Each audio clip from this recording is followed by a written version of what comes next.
Dirk Virmin. I live here in Las Vegas, and we are at Fabulous Pussycat Tattoo Parlor. I'm going to tell you a story about a stroke, my stroke, that changed my life. I was born and raised in this town, and I grew up in the punk scene in the 1980s, and I certainly have been known for my ego, my abrasiveness. Sometimes I was mean.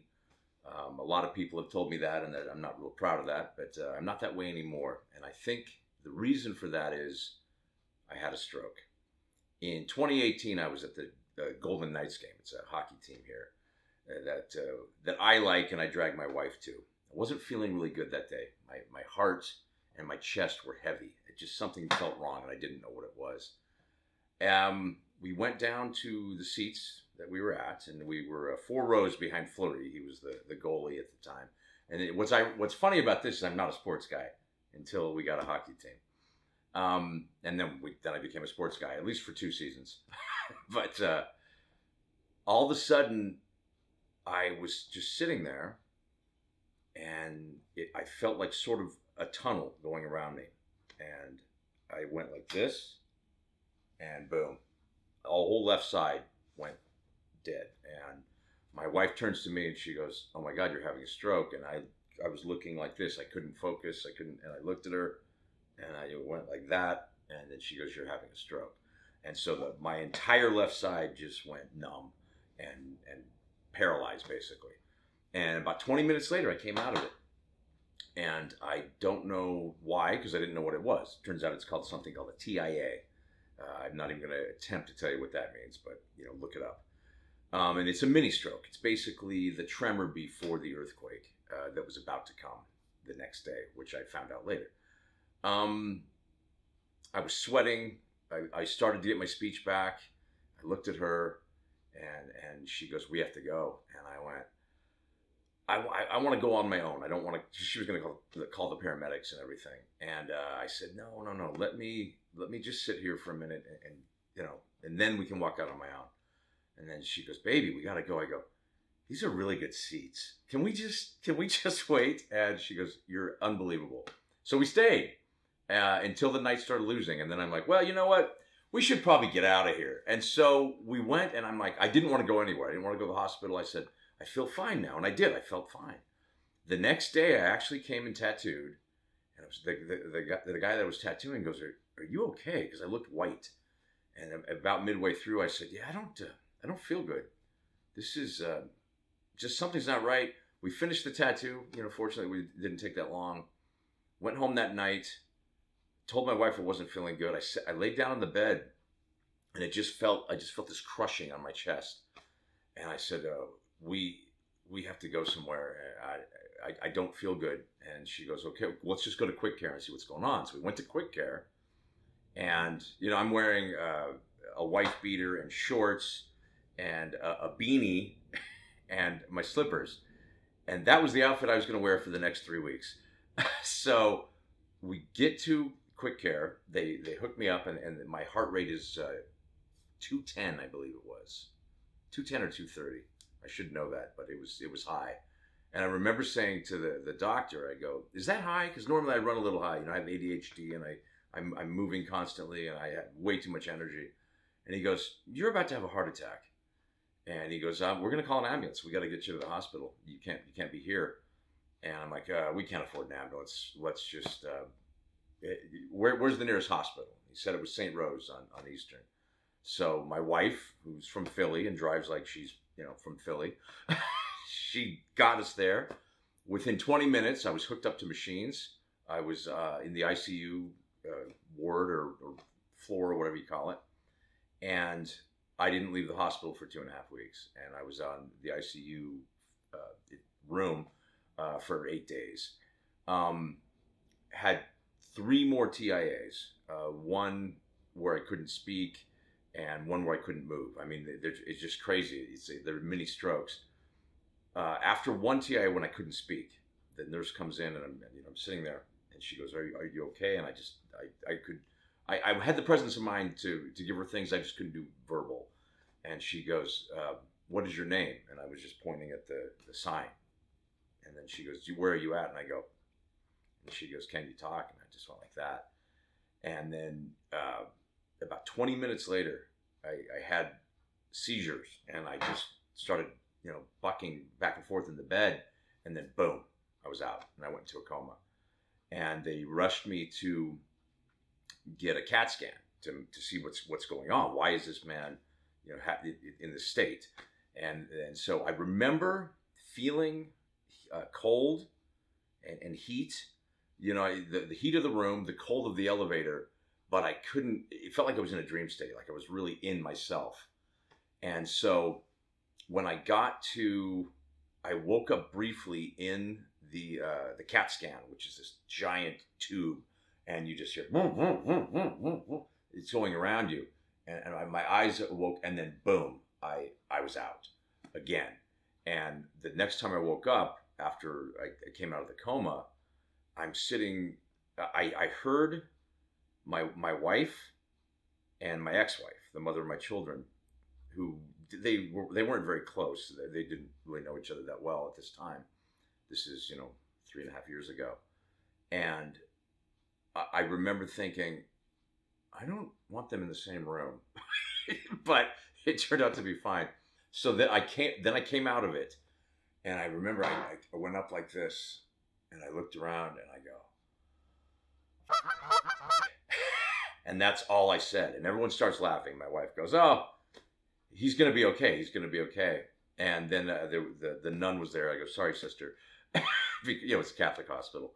And then that was it. I came out of it, and I never had a stroke again. But I was still there for at least another week until they put me on blood thinners and all these drugs to control my blood pressure, my heart rate, obviously thin my blood. And because we didn't have insurance, they put me on the cheapest blood thinner, which is called Coumadin, which has been a nightmare, but I'm finally off of it. That's another story for another movie.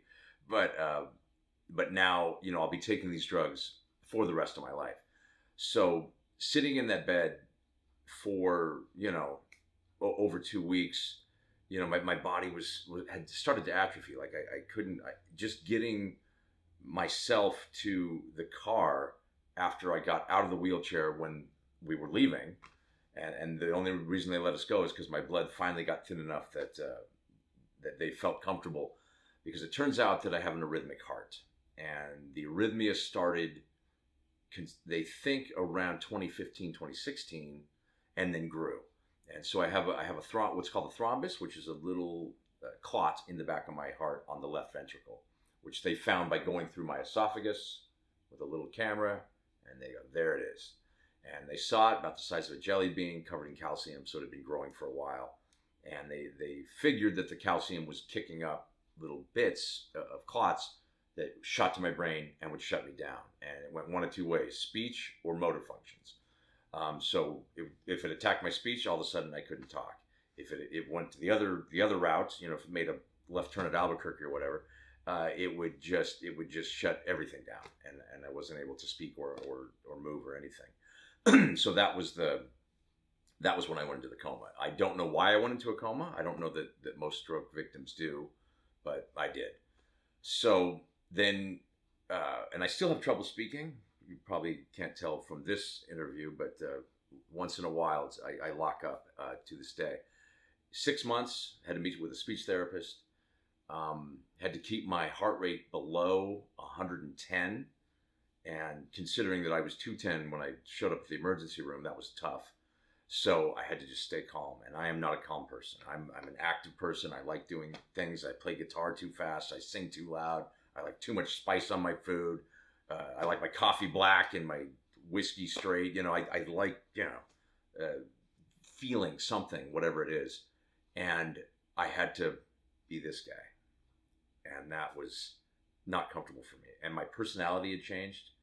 And my poor wife, God bless her, I put her through a lot, but I'm a handful. This is a lot to be married to. And I think she actually missed me when I became this. Whatever you want, honey. No, it's fine. I don't care, because my personality had changed, and I had trouble speaking, and I was pointing a lot and stammering. And then was talking to the speech therapist, and I said, I play in a band. And so this was December. This all happened on Christmas Eve. My band was going to play Punk Rock Bowling, which is a festival that we have out here in May. And my goal was to get from that hospital bed to Punk Rock Bowling. I didn't want to cancel the show. And that was my only goal. So once I started rehearsing, I had to, calmly play guitar and calmly sing. And I had a heart monitor on my wrist, and I'm going, okay, it's 100, it's over 100. We got to stop, guys. And then I'd wait, and it would kick back down to 90. Okay, one more song. And then, I was really monitoring that. And then my health, the food that I was eating and all that, everything had changed. So I dropped so much weight. I looked like I was sick, and I was sick. I mean, it was a horrible thing. There's so much more I could go into as far as physical, but I got through it all. At Punk Rock Bowling, people were taking bets whether I was going to survive on stage. And they said, well, if he dies on stage, at least he's dying doing something he loved. And I'm like, I don't want to die on stage. And I had my first shot of whiskey, because I am a whiskey drinker from way back. It's something I love. And I had my first shot of whiskey just before we went on stage. And it was amazing, just that warmth going through my chest. We got up and we played the gig, and we were good. And my voice was as strong as it ever had been. I really just belted it out on this amazing sound system downtown. And, just got to play on stage. And I thought, okay, that might be all I need, And then, but what I found is empathy from my situation.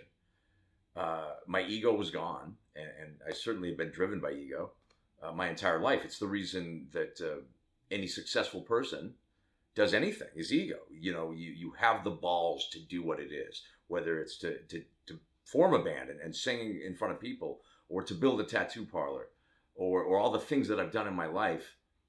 The ego drives it, saying you can do it. But my ego was put in check because I almost died, and I felt different. I wasn't angry anymore. The cliche, I smelled the roses all of a sudden. The birds were chirping, but it was kind of the truth. I started appreciating things a little bit more, and being sympathetic to other people, and especially when I announced, and I was very quiet about this, but I disappeared from social media and things for a long time, and there were rumors that I actually had died, just because no one heard from me, and I'm not. If you don't have my phone number, then you don't actually know me. If you're my friend on Facebook and I've never met you, you still don't know me. You know a persona, and I feel that my persona was very much calculated to be, this cocky, cocksure, self-assertive person that can handle everything or anything that comes his way. And if you see me on stage, I'm that guy. But I'm also a different guy, and certainly I think I got closer to my children, which I needed to do. I never felt I was a good father, or at least not a good enough father. I think all men feel that way. And when I went into the hospital, it was my daughter's birthday. So happy birthday, Jasmine. Sorry about that. But I think that it gave me a perspective, a different perspective, to have empathy to other people. I don't know that I felt or cared a lot about a lot of other people, because I was very much a self-centered person, without a doubt. I still would help my friends and family. I was that guy too, but I didn't really care about much. If you're telling me a story, I'm like, okay, are you done yet? Now let me tell you my story, because mine's much more important and much more interesting than yours. Enough about me. Let's talk about me. I had this running joke that I used to do all the time, and probably still do. I said, I woke up 15 minutes early today just to spend more time with myself. And that's kind of was the silliness of how I thought I was, or at least, who I was, my perception of myself. And that was probably some sort of, protection mechanism from my youth and the trauma of growing up in any family or any time. We build these mechanisms that we think, and we tell them to ourselves so much that it becomes our story, and it becomes what we think we are.